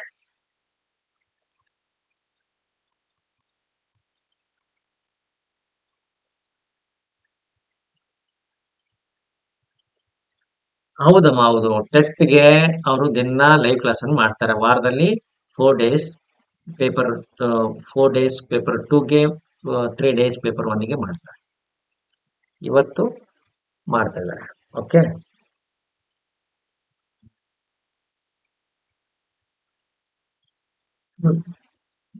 ಸರಿ ಉತ್ತರ. ದ ಎಂಬ್ರಿಯೋ ಸ್ಟೇಜ್ ಅಂತ ಕರಿತೀವಲ್ಲ, ಭ್ರೂಣದ ಹಂತದಲ್ಲಿ ಏನಾಗತ್ತೆ, ಮಗುವಿನಲ್ಲಿ ಅಂಗಾಂಗಗಳ ರಚನೆ ಎಲ್ಲ ಬೆಳವಣಿಗೆ ಆಗಿ ಮಗು ತರ ಕಾಣಕ್ ಶುರು ಮಾಡುತ್ತೆ ಭ್ರೂಣ. What is the rate of growth during foetal stage? Growth ಹೆಂಗಿರುತ್ತೆ ಈ ಫೆಟಲ್ ಸ್ಟೇಜ್ ಅಲ್ಲಿ? ಹೆಂಗಿರುತ್ತೆ ಗ್ರೋತ್? ಸ್ಲೋ ಇರುತ್ತಾ, ಸ್ಪೀಡ್ ಇರುತ್ತಾ ಅನ್ನೋಂಥ ಪ್ರಶ್ನೆ. Slow, rapid, rapid in length but slow in weight, slow in length but rapid in weight. ಹಿಂಗೆ ಸ್ವಲ್ಪ ನಿಮಗೆ ಗಲಿಬಿಲಿ ಇದೆ. ಉದ್ದ ತೂಕದಲ್ಲಿ ನಿಧಾನ ಆಗುತ್ತೆ ಅಥವಾ ತ್ವರಿತವಾಗಿ ಬೆಳವಣಿಗೆ ಆಗುತ್ತಾ ಅಂತ ಪ್ರಶ್ನೆ ಇದೆ. ಮಿಕ್ಸಪ್ ಇದೆ, ಮಿಕ್ಸ್ ಬ್ಯಾಗ್ ಇದೆ. ಸ್ವಲ್ಪ ವಿಚಾರ ಮಾಡಿ ಉತ್ತರ ಕೊಡಿ, ಫಟಾಫಟ್ ಕೊಡಿ. ಟೈಮ್ ಜರ್ನಿ ಅಂತ ಹೆಚ್ಚಿಲ್ಲ. ಸರ್ ಲಿಂಕ್ ಶೇರ್ ಆಗಿದೆ, ಈಗ ಸ್ಟಾರ್ಟ್ ಆಗುತ್ತೆ ನೋಡಿ. 5 ನಿಮಿಷದಲ್ಲಿ ಕ್ಲಾಸ್ ಮುಗಿತಿದ್ದಂಗೆ ಸ್ಟಾರ್ಟ್ ಆಗುತ್ತೆ. ಸರಿಯಾದ ಉತ್ತರ rapid in length and weight ಅಂತ. Option B is the right answer. ನಿಮ್ಮಲ್ಲಿ ಬಹುತೇಕ ಜನ ಕರೆಕ್ಟ್ ಉತ್ತರ ಮಾಡ್ತಾ ಇದ್ರಿ. How long does the fertilized ovum stage last? ಈ ಫರ್ಟಿಲೈಸ್ಡ್ ಓಮ್ ಸ್ಟೇಜ್ ಎಷ್ಟು ದಿನಗಳ ಕಾಲ, ಎಷ್ಟು, ಸಾರಿ 2 ವೀಕ್ ಅಂತ ಉತ್ತರನೇ ಬರ್ತಾ ಇದೆ. ಹಾಗಾಗಿ 2 ವಾರ ಇರುತ್ತೆ. 2 ವಾರದಲ್ಲಿ ಫಲಿತವಾದ ಅಂಡಾಣು ಹಂತ ಅಂತ ನಾವು ಮೊದಲ 2 ವಾರಗಳನ್ನ ಕರಿತೀವಿ ಸ್ನೇಹಿತರೆ. ನೆಕ್ಸ್ಟ್ ಕ್ವಶನ್ ಹೋಗೋಣ. At what stage does the rate of growth begin to increase rapidly? ಮಗುವಿನ ಬೆಳವಣಿಗೆ ಎಷ್ಟು ಸ್ಪೀಡ್ ಆಗಿ ಯಾವಾಗ ಆಗಕ್ಕೆ ಶುರು ಮಾಡುತ್ತೆ? Fertilized ovum stage, embryo stage, foetus stage, after birth. ಮಗುವಿನಲ್ಲಿ ಬೆಳವಣಿಗೆ ರ್ಯಾಪಿಡ್ ಆಗೋದು ಯಾವಾಗ ಅಂತ ಪ್ರಶ್ನೆ ಇದೆ. ಅಂಡಾಣು ಹಂತ, ಭ್ರೂಣದ ಹಂತ, ಇದು ಕೂಡ ಹಿಂಗೆ ಇದೆ, ಜನ್ಮದ ನಂತರ ಅಂತ ಇದೆ. ನೀವೆಲ್ಲ ಉತ್ತರವನ್ನ ಮಿಕ್ಸ್ ಬ್ಯಾಗ್ ಕೊಡ್ತಾ ಇದ್ರಿ. ಸರಿಯಾಗಿ ನೋಡೋಣ. ಫೀಟಸ್ ಸ್ಟೇಜ್ ಅಂತ ಹೇಳ್ತೀವಲ್ಲ, ಭ್ರೂಣದ ಹಂತದಲ್ಲಿ ಏನಾಗುತ್ತೆ, ಮಗುವಿನಲ್ಲಿ ಬೆಳವಣಿಗೆ ಸ್ಪೀಡ್ ಆಗಿ ಪಿಕಪ್ ಆಗುತ್ತೆ. ಓಕೆ ಸ್ನೇಹಿತರೆ, ಕೆಲವೊಂದು ಪ್ರಶ್ನೆಗಳು ತುಂಬಾ ಬೇಸಿಕ್ ಆಗಿದ್ವು ಅಂತ ನಾನು ಅನ್ಕೊಂಡಿದ್ದೀನಿ. ಆದ್ರೆ ನಾನು ಪಾಠ ಏನ್ ಮಾಡಿದ್ದೆ ಅದಕ್ಕೆ ರಿಲೇಟೆಡ್ ಆಗಿ ಇದ್ವು. ನಾಳೆ ತರಗತಿಯಲ್ಲಿ ನಾನು ನಿಮಗೆ ವಿಕಾಸ, ಏನು ಡೆವಲಪ್ಮೆಂಟ್ ಅಂತ ಹೇಳ್ತೀವಲ್ಲ, ವಿಕಾಸದ ತತ್ವಗಳು, ಪ್ರಿನ್ಸಿಪಲ್ಸ್ ಅಂತ ಹೇಳ್ತೀವಿ, ಅದ್ರ ಮೇಲೆ ನಾನು ನಿಮಗೆ ಕಾನ್ಸೆಪ್ಟ್ ಅನ್ನು ಹೇಳ್ತಾ ಹೋಗ್ತೀನಿ. ಅದ್ರ ಮೇಲೆ ಪ್ರಶ್ನೋತ್ತರಗಳನ್ನು ಕೂಡ ಕಂಪ್ಲೀಟ್ ಮಾಡ್ಕೊಂಡು ನಂತರ ನಿಮಗೆ ಈ ಪಾಠದಲ್ಲಿ ಈ ಹಿಂದೆ ಕೇಳಿರೋ ಪ್ರಶ್ನೋತ್ತರಗಳನ್ನ ನಾನು ಡಿಸ್ಕಸ್ ಮಾಡ್ತಾ ಹೋಗ್ತೀನಿ. ನೆಕ್ಸ್ಟ್ ತರಗತಿನ ನಾಳೆ ಮತ್ತೆ ಸಿಗ್ಬೋದು ನಾವು. ಓಕೆ, ಯಾರೆಲ್ಲ ಪೇಡ್ ಗ್ರೂಪ್ ಅಲ್ಲಿ ಇದ್ದೀರಿ ಅವ್ರಿಗೆ ಗಣಿತ ತರಗತಿ ಆರಂಭವಾಗುತ್ತೆ. ನೀವು ಲಿಂಕ್ ಹಾಕಲಾಗಿದೆ, ನೀವು ನೋಡ್ಕೋಬಹುದು. Okay, thank you.